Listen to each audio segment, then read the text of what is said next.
te koru, ko te wai, ko te wai, ko te puawai.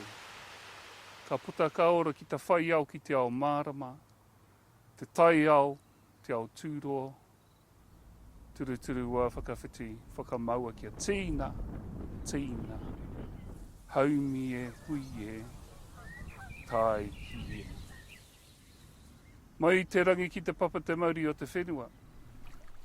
Ki ngā tai, ki ngā wai erua, ngā wa tūpuna, ko wai pā, ko wai kato,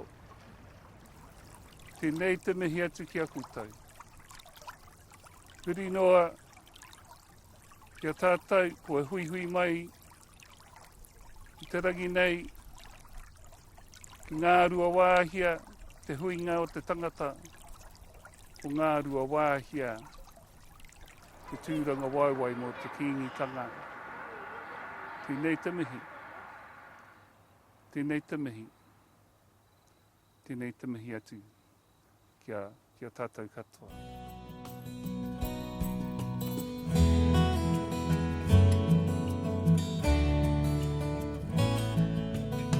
Climate change and sustainability have been really important to me as a mayor, and I think that what my job is to actually lead this council into a new era of future-proofing us and making us resilient from internally and externally.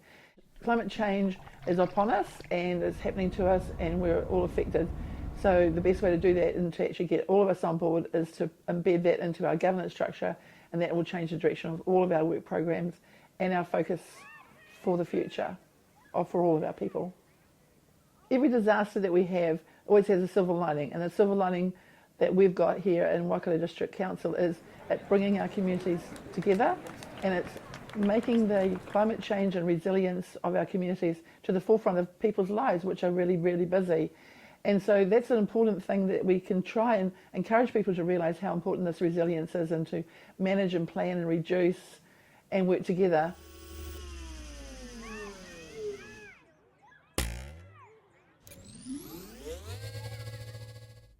Lisa shares insights on the role of the Wellbeing and Sustainability Committee. We're really fortunate to have this new committee. It's focused on the well-beings of our people, of our environment, of our communities, and that's dear to my heart because it's the opportunities for our communities to engage with us at council in the spaces that they find really important for them. And when we consider well-being, we look at all the four well-beings, whether it's economic, whether it's our community well-being, our environmental well-being, and the future well-being of those who are yet to come.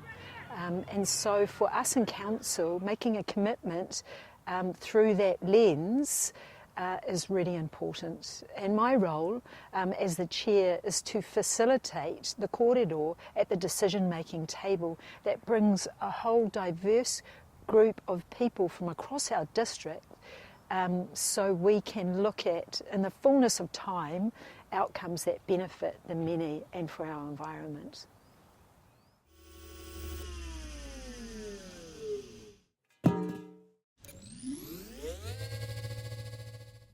Tony explains how climate action fits within the Council's remit. We have a key statutory responsibility to avoid and mitigate natural hazards and to build our communities. Gannon describes how emergency management contributes to this resilience. So under the Civil Defence Emergency Management Framework, you have the 4 R's, which is reduction, readiness, response and recovery. In a Māori worldview, it's about mahitahi, manaakitanga, kotahitanga and aroha. Really it's about how we work together, how we look after people, how we unify our strategies, and also how we do that with love. Also the work that we're doing on climate change risk and adaptation, and also the work that we're doing with hapu around marae resilience. So the marae resilience strategy has 3 parts to it. The first part is around preparedness, and the second part is around building capacity, and the last is around infrastructure requirements. So part of the build the waka before the flood is actually to do everything at the front end. So when we do have an event, we can get through it to the other side intact and stronger for it. That's the key. We have this notion of a golden thread, and that flows through the entire organisation, so that every single one of our staff has a responsibility to focus in this space.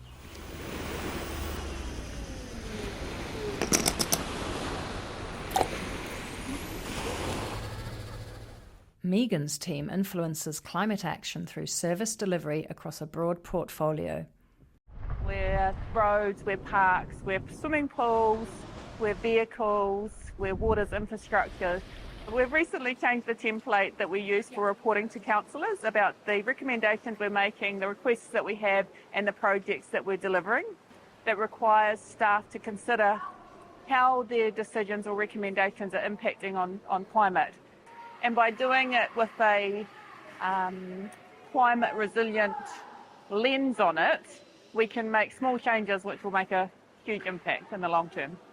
Within service delivery, we've been able to make some changes that are impacting on our climate greenhouse gas emissions. So one of them is in regards to fleets.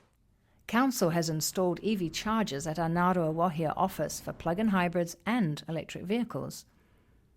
We currently have 4 fully electric vehicles in our fleet, and also around 8 plug-in hybrids now. So around a total of 66% of our fleet are at least hybrid or plug-in hybrid or EVs at this stage. Yes, it's taken a bit of time, but we are getting there. We're moving forward, and we hope to see that we are looking at more EVs in the future. Another one of the projects that we've done is here at the Huntley Aquatic Centre. So we're currently replacing the gas boiler system and replacing it with electric hot water heat pumps.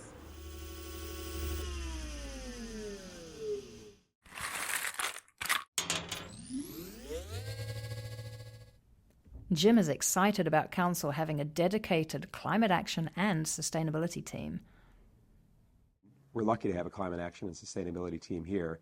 Having Rachel and now a small team around her has enabled us to really focus on implementing the climate policy and the climate strategy and make those connections across Council that people in their own roles may not be able to have that umbrella view of.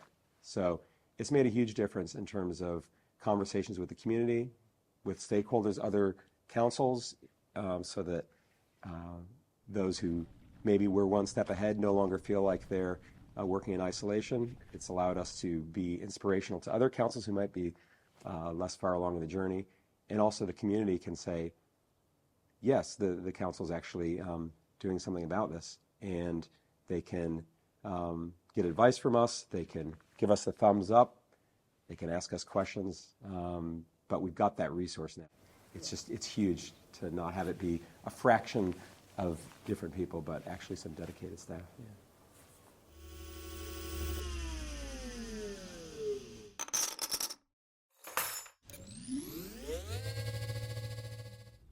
Sally explains how dedicated and diligent council and contract staff are adding value to resource recovery.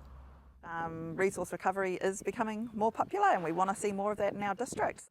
From our contract managers all the way down to all their staff, they really do care about keeping stuff out of landfill and doing a really good job, picking up our region's rubbish, picking up the recycling, making sure it's sorted and a really high quality product. So I just think it's their general passion to do the job. And within our team at Council, we're on the same kaupapa as well, that we want to do our best working with our contractors and the community to reduce the amount of stuff we're sending to landfill.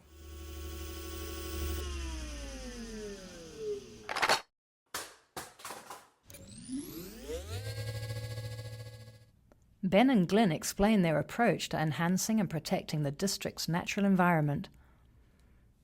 So this is Lake Rotokari. It's a peat lake just on the outskirts of Hamilton. What we did here was a lot of the encroaching farmland had actually moved the fence lines into the reserve. So we looked at the original fence lines and pushed everything back out. With some Waikato River Authority funding, we've managed to install about 75,000 native plants here. And then what we're doing as well is once we get a bit of shade and shelter, we will then interplant with more climax tree species that need that shelter to get established. In the areas that have high natural value, we also do mammalian pest control. So we'll have contractors coming in to try and get rid of possums, stoats, weasels, rabbits if they're there. Rotokari is one of those sites where we have both planting and pest control. We try to work from sort of ocean to mountaintop to create those ecological corridors. Not all the land is council land. Because of that, in the Waikato district, like, we are very much a district of relationships, because we have so many neighbours, so many partners we have to collaborate with, and you know, it's not something we can do on our own, so it's all about working together.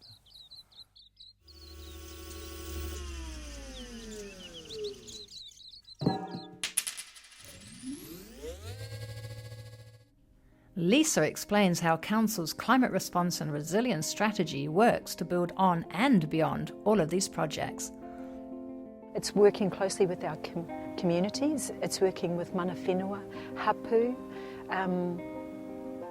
it's working with our environment, it's educating, it's providing platforms for our people to engage and to take responsibility around the practices we undertake. Asking people to challenge themselves around what sustainability looks like for our communities. It maps out our key aspects of work that we can contribute to as council, our reductions in emissions, working alongside our communities, making plans that are fit for purpose for them. So that's a huge body of work for us in council. And it provides us that pathway forward for better outcomes for the wider community. So we have to remember that we have to reconnect, and we have to acknowledge our relationships with nature. Just like it says in Toi tū te whenua, whakangarongaro te tangata. We are actually connected even though our physical selves pass. It's our relationship to nature that, and our mindset, will carry on through our children and our children's children forever. Tēnei kakotia ko te whakarua koia, ko rangi ko papatua nuku ko te rū o te tapu, ko te toitū o pai ko muri hauneke. Tēnei te wiwi, tēnei te wāwā. Hua ke nakara te tatau o te ngākau. Ka piki ai koe te aro tāwhaki. I tarangi tuatahi, i tarangi tuarua. Takina ta kawariki rangi e whakairihea ki runga rā. Whāno, whāno, haramai te tōki. Haumi e, hui e, tai ki e. Ka pai.